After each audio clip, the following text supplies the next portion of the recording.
Hello, my name's Veronica. I'm 29 years old. I recently got divorced from my husband of 3 years, and I got to take revenge on him in the process. Today, I want to tell you all about it. Let me begin by telling you a little about myself. I grew up with a single mother. My mother, Jenny, got pregnant at a young age, and my father abandoned her when he found out that she was pregnant. My mom's family was not happy that my mom got pregnant, and so they kicked her out. My mom was forced to raise me all by herself with no support. She could not get a college degree because she had to drop out and take care of me. Since she had no degree, she could not get a proper job. She tried working various jobs, but the only one she could stick with was the job of a janitor. The company my mom worked with was kind enough to give her some downtime to take care of me as well, so my mom continued to work with them for many years. She never got promoted or anything, but she did get some pay raises.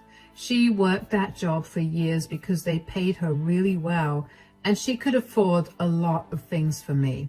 Of course, there were many days when we struggled a lot, but I always remember my mom finding a way to make the struggle seem less painful with her quirks. She never let me go hungry, and she made sure I got my education done. I worked hard throughout school and managed to get a scholarship that paid for half my tuition to a college in my city. Of course, I took it and paid the rest of college through the student loans. When I graduated, I found myself working at a great job where I slowly worked up the ranks until I was in a place where I was earning more money than I'd ever seen in my life. Of course, I tried my best to help my mother out financially after I got the job, but she refused to accept any help. She told me that she was earning more than enough to take care of herself, and she wanted me to focus on building my career to better heights. Aside from my career growth, I also was married to my husband, Eric. I had met him while I worked as a barista at a coffee shop that was close to college. He was an attractive man and he showed interest in me, so I played along. I ended up finding out that we had a lot in common, and we ended up going out on a date.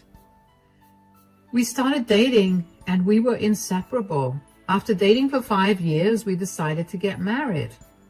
Eric came from a pretty well-off family, so one of the funniest things to me used to be how differently we viewed things. Sometimes those views made us get into arguments, but we always compromised on things after talking about them. My mom adored Eric and thought that he was the best thing that happened to me. Eric, on the other hand, hadn't been so close to my mom. He always maintained his distance from her, and I could never understand why he treated her that way. Whenever I asked him, he told me that I was just imagining it, and eventually I just let it go. After a year into our marriage, Eric declared that he wanted to buy a house. I wasn't too keen on that idea at first because we were financially stable, but not enough to buy a house.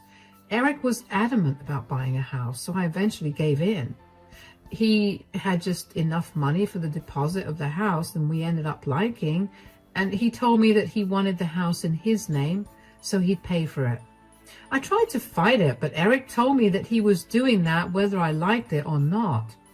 I argued that if he used all his money on the deposit, he wouldn't have any money to buy any of the furniture needed for the house, nor would he have any money to buy the car he'd need to travel from our new place to his workplace. We lived only 5 minutes away from his workplace, so he never needed a car. But the new place was a 20-minute drive from his workplace, and I worked on the other side of the city, so there was no way that I'd be able to drop and pick him up every day. We eventually decided to go ahead with Eric buying the house in his name while I would buy everything else he needed. Things were good for another 2 years and we were living happily, and then one day my mom called me to tell me that she wasn't feeling well.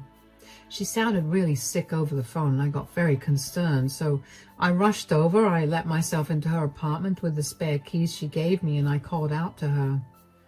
Mom, where are you? In the bedroom. Oh my gosh, what happened? I have no idea, but all I know is I feel like I'm hot and cold at the same time. I constantly need to pee, and my stomach hurts. I feel like I'm dying. Don't say that. I think you have a urinary tract infection, and we should go to the doctor. I would love to, but everything hurts. Okay, when did this start? It started yesterday, but it got really bad today. Why didn't you call me yesterday? I would have immediately taken you to the doctor. I just thought I was feverish because of exhaustion and lack of sleep. Lack of sleep? You haven't been sleeping well? Why? My insomnia is back. I've been very stressed out with the bills and making ends meet. Mom, you know you can ask me for help, right? I've told you this many times. I don't want you to suffer. Sweetie, I want you to live your own life without worrying about me. I worked hard to raise you and make sure that you have a good life, and the last thing that I want is for you to end up like me. How will I end up like you?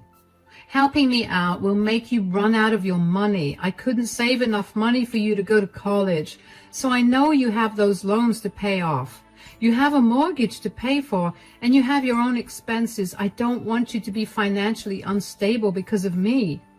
Mom, you gave me everything I've ever needed and wanted, even if that meant nothing for yourself. Helping you at worst would only mean less fun money for me, which is something I'd happily give up if that means my mother's health is good. Still, I don't want to be a burden on you. You could never be a burden. Look, let me take care of you right now. I'll run and get you some over-the-counter UTI medication to calm the symptoms down a little.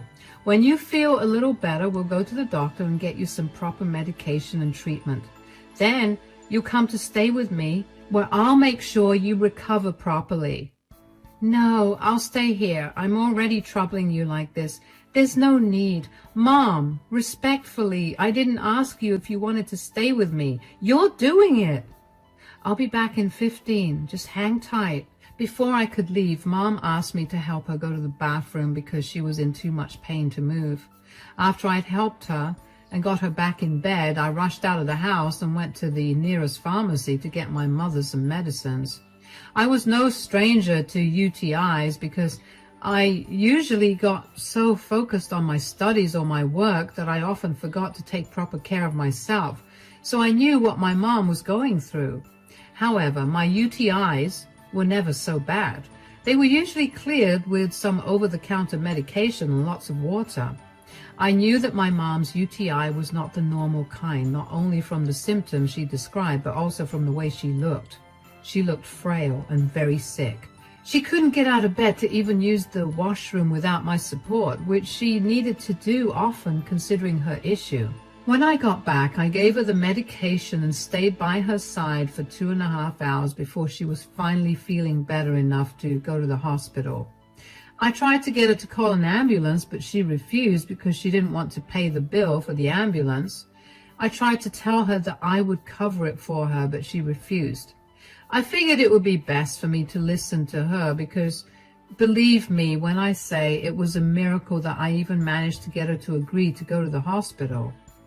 At the hospital, the doctor ran several tests on her that confirmed that she had a severe UTI.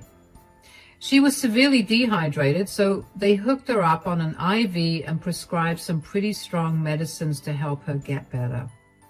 When all of that was over, I carefully took my mom back home. She tried to protest living with me again, but I was not going to listen to her. I knew my mom well enough to know that she'd not take her medications at the correct times, and that would only leave her suffering for longer. If I was there, she would get better quicker. I helped my mom settle into the guest bedroom. It was dinner time, so I reheated some leftovers to give her, and when she was done, she promptly fell asleep. I quickly whipped up some dinner for Eric and me after that and waited for him to come home from work. He finally came back half an hour later. "I'm home." Welcome home, darling. I'm so sorry I missed all of your calls and didn't read any of your texts. I was really busy with work today. I'm exhausted. Well, I have dinner ready for you. You can take a shower and then eat. Thank you. You're the best. Wait, why did you call me so many times? Oh, yeah, my mom called me today. Oh, and? She told me she wasn't feeling too well, so I went over and she looked like she was suffering. I took her to the doctor and he said that my mom had a severe UTI. He prescribed her some medication and she should be fine. Okay, that's good. Yeah, and I found out that Mom hasn't been sleeping well because of stress, and I bet that her stress led her to not take proper care of herself, which led to the urinary tract infection. I felt so bad for her, though. Yeah, well, what do you expect? She works as a janitor, so she's going to be struggling. What's that supposed to mean? I'm not trying to be offensive or anything, but come on, darling, be a little practical. Your mom barely earns minimum wage and she has a lot of loans to pay off. It's understandable that she's under a lot of stress.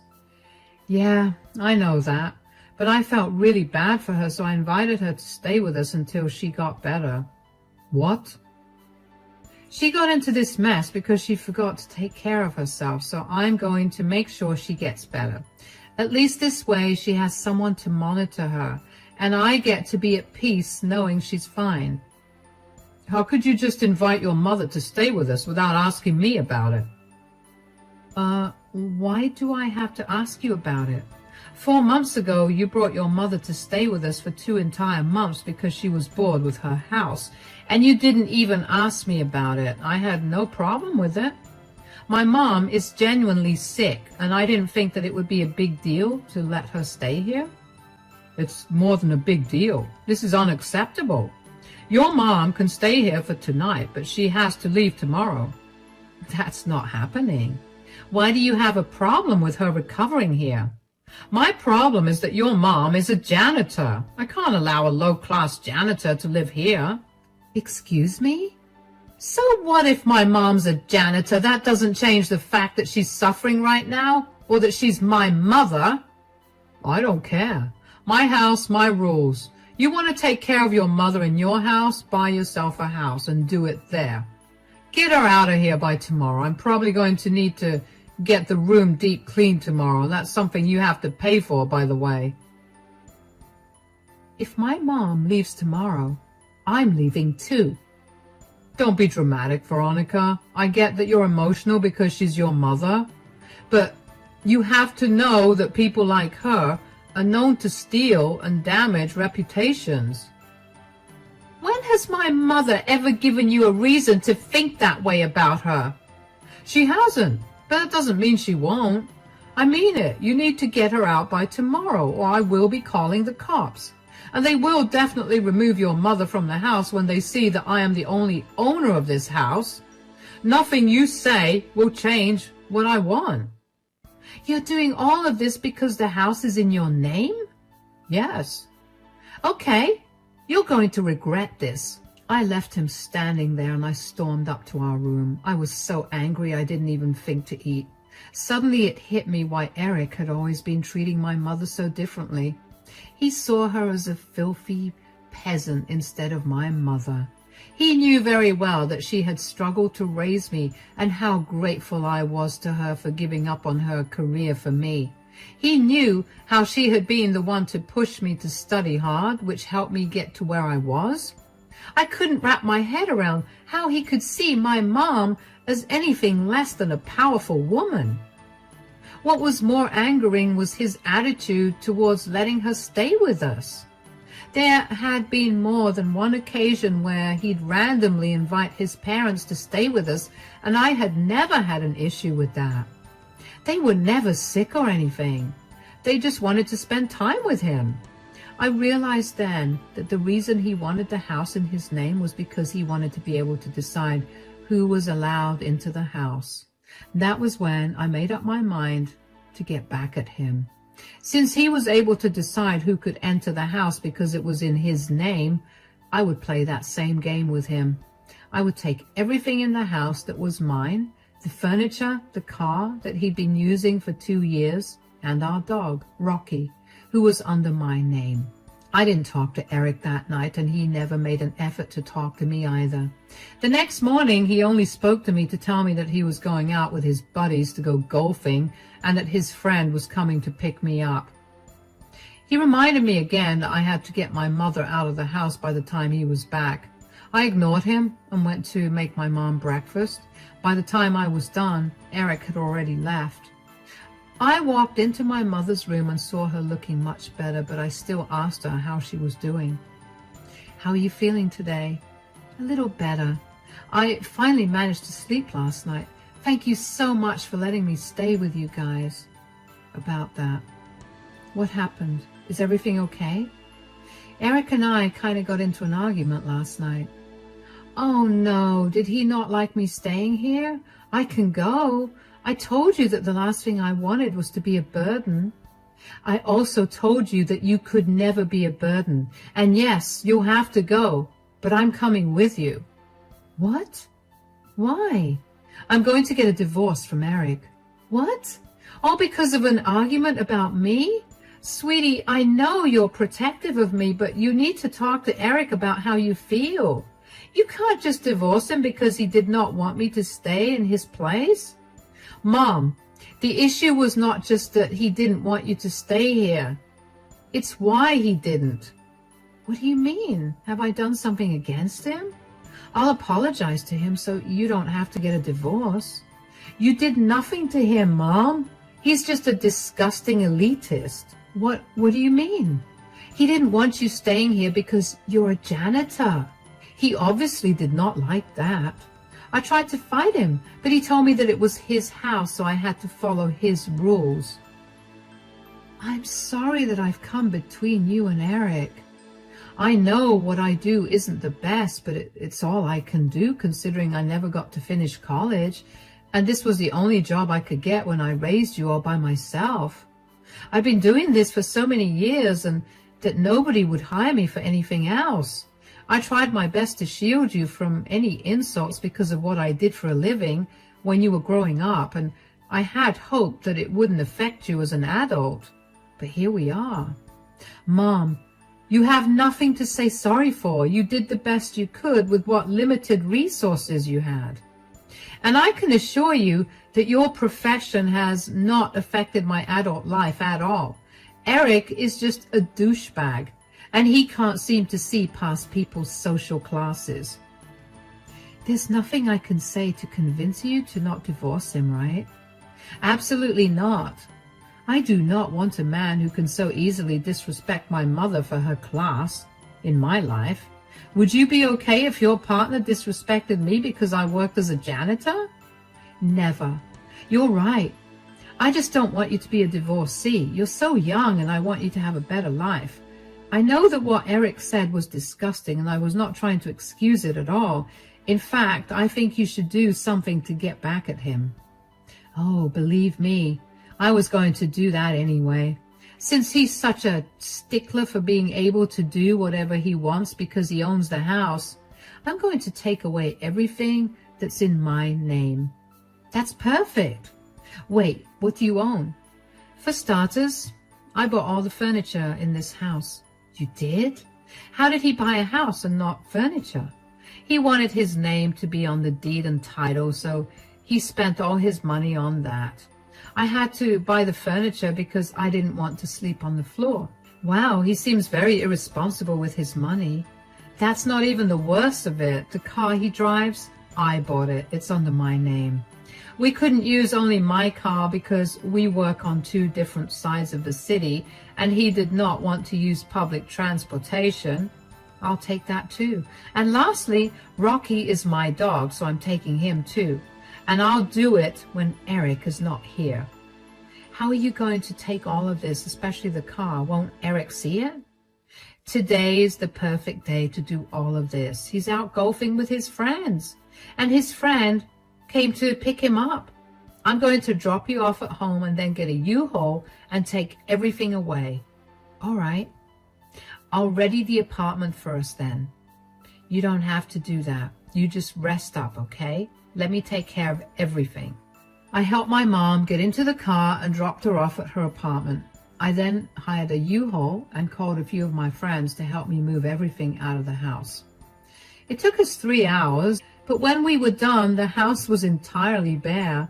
I knew that I had more than enough time to do all the other things I needed to do, because whenever Eric went out to golf with his buddies, they usually spent the whole day together. They'd play a few rounds of golf and then spend the day drinking and catching up. I had until late evening to finish everything. I parked the U-Haul in my mom's apartment's parking lot because I would need some time to rent a storage space to keep everything there. I then went back to the house to grab my dog, Rocky, and all his things. I put him in the car that Eric had been using for the last 2 years and drove that to a garage. I had them change the lock so that Eric has no way of using the car. After I was done with all of that, I hung out with my friends for a bit. They had a lot of questions and I answered them as best I could. They were appalled by Eric's behavior and told me that they would help me in any way they could.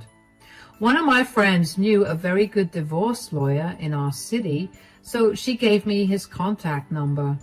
I thanked her profusely, and finally I went back home. I cooked dinner for my mom and me and then took a nice long shower. I cried a little because I was hurt that my relationship was over. But I picked myself up. I knew that I was better than Eric in every possible way, so I needed to be around someone worthy of me. Just as I was done with my shower and getting ready to relax, I got a call from Eric. I was excited to hear what he had to say about the empty house, but I kept my cool and acted calm. "Where are you?" "I'm at my mom's house." "Why?" "Where's all our stuff? Where's my car? Where's Rocky?" "Oh, I took them all. I've already filed for a divorce and you'll be served with the papers soon." "Divorce? Are you out of your mind? Come back home right now with all our things." "Our things? I'm sorry, but I was the one who purchased everything. The car is in my name and so is Rocky." "Is that what you're mad about? Fine, just come back and bring your disgusting mother back. Just bring all the things back." "You can't possibly think that I'd bring everything back when you just call my mom disgusting again." "I'm sorry, look, I grew up in a very elitist family and it'll take me some time to unlearn my habits." "Did you not consider this habit when you met me?" "We met at a coffee shop where I worked as a barista. Was I not lower class then?" "That's different. At least you were not around trash and messes all day." "Oh, you have no idea what being a barista means. I saw more messes in one day than you did in all your life.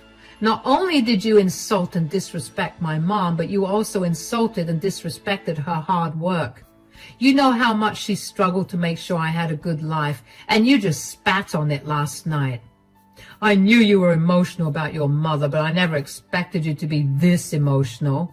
I'm sorry, okay? Can you just come back, please?" "Do you hear yourself?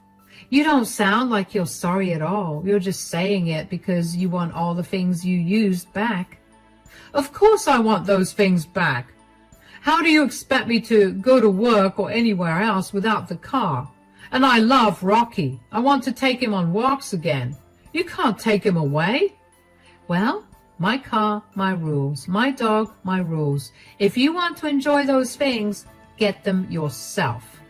"Don't be so petty, please. I'm begging you to come back. I don't have that kind of money to buy a car, let alone furniture for the house. I don't want another dog. I want Rocky. I'll profusely apologize to your mom. I'll write her an apology letter. Please come back." "You threw my mother out of the house when she was suffering from a severe urinary tract infection. No amount or type of apologies will make up for that. I warned you that I'd be moving out with her and that you'd regret what you said. From now on, I want you to only contact me through my divorce lawyer. Enjoy your house. I hope it was worth losing your wife over." I hung up on him after that, and I felt very satisfied that I had managed to get back at him. I didn't answer any of his calls or texts after that because I didn't see a reason to. I was beyond upset that he thought he could dictate who came and went into a house that we turned into our home. I never expected him to be the kind of person to be so particular about who owned the house. So I wanted him to know that since he was going to be that way, I could be that way about all the things in the house that were mine. The next day, the first thing I did was file for divorce through the lawyer that my friend had recommended. After Eric was served with divorce papers, he contested them. In court, he tried to argue that I had stolen all the things in his house, but I had receipts for every single thing I bought and took back. My lawyer defended my case very well, and since Eric had been the one to bring up the point of ownership when he had kicked my sick mother out of the house, the jury ruled in my favor. We got to keep the assets we each bought, and the rest that we had bought jointly were divided between us. Eric was fuming when the jury did not rule in his favor. He now has a house, but nothing in the house.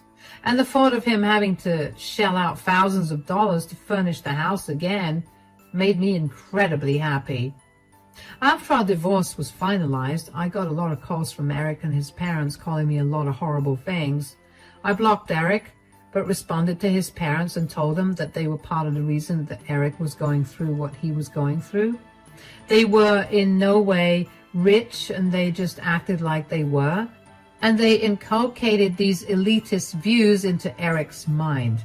It was their fault that Eric struggled with showing empathy to someone without considering their social status first. They replied with a lot of nasty things about my character and how I was the way I was because of my filthy mother. Needless to say, I blocked them, and I had never met people so judgmental, and I hope to never meet anyone like them ever again. As for my mother and I, we're doing great. My mother made a full recovery from her UTI and is back to working again. She was initially really worried about me, and she was ashamed of her profession, being the reason I was getting divorced and treated so badly by my ex-in-laws, but I assured her that I was not ashamed of her job. In fact, I was proud of it. Her being a janitor provided me with many opportunities, and I was never going to be ashamed of it. If I had another partner in the future, I would make sure they respected that, or I would make sure they weren't a part of my life. It's been very freeing to be away from Eric. I never realized how elitist he had been with everything, and it felt freeing to finally buy the things I wanted from wherever I wanted without Eric yelling at me about me trying to make him look poor. I heard from a few mutual friends that Eric has gone back to living with his parents until he earns enough to refurnish the house. His parents refuse to help him financially because they expect him to be financially independent so they can keep up their elite image. I really dodged a huge bullet with them. Anyway, here's to better years ahead of me with many better people.